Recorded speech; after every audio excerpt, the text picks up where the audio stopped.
Wire cutting is an important part of making brushes. How to thread wire correctly. Are you in trouble of wire feeding in or cutting? How to make the wire feed smoothly and continuously. How to make good cuts and shapes. Let's find out.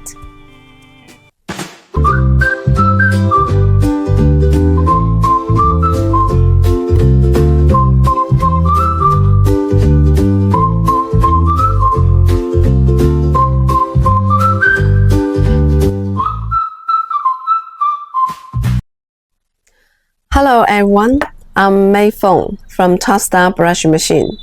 Today, let's talk about feeding wire and cutting wire.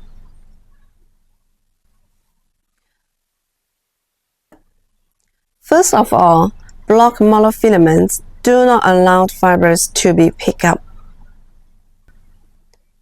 Second, adjust the position of tufting head. Different wire systems have different requirements. For a round wire system, the tufting head must be adjusted to the low position. For flat wire system, the tufting head must be adjusted to the high position. Third, get the right wire. No matter flat wire or round wire, make sure the wire coil is neat before threading. There are some tips before threading. Tip 1. For round wire, put a nut to increase gravity to prevent the coil from getting messy. For flat wire, wrap the wire around to prevent the coil from getting messy. Tip 2. Cut the bent wire to keep them straight for smooth threading. And then pass the wire through the ring, block, top, and triangle plate, and push it into the tufting pole until the end. And lock the wire feeding lock. Important note: during threading, do not bend the wire. Otherwise, it will easily cause wire feeding alarm. Turn on the brake.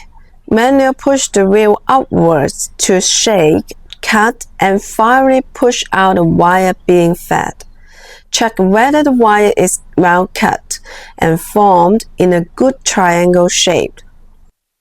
Do it again. Push the wheel upwards to cut wire again to see whether it is good. Important note: after threading, do not pull down the wheel, but can only push it up. Otherwise, the wire is easy to get stuck in the tufting pole.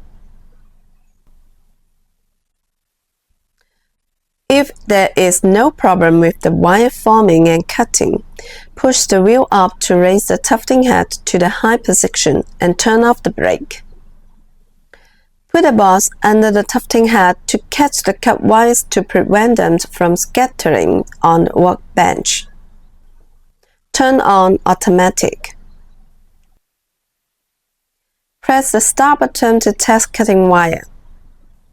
During the testing process, you can speed up or slow down and lubricate the moving parts of the machine head and the wire feeding area. If there's no abnormality, you can stop the testing after about 10 minutes. That's it for today's video. Hope you learned something new and found something amazing tips in it. If you like this video, give me a like, subscribe to my channel, and turn on the notification. And leave me a comment down there if you want to say something. It's always a great pleasure. I'm Mei Feng, create warrior, provide warrior. Thank you so much for watching. I will see you in the next video. Bye bye.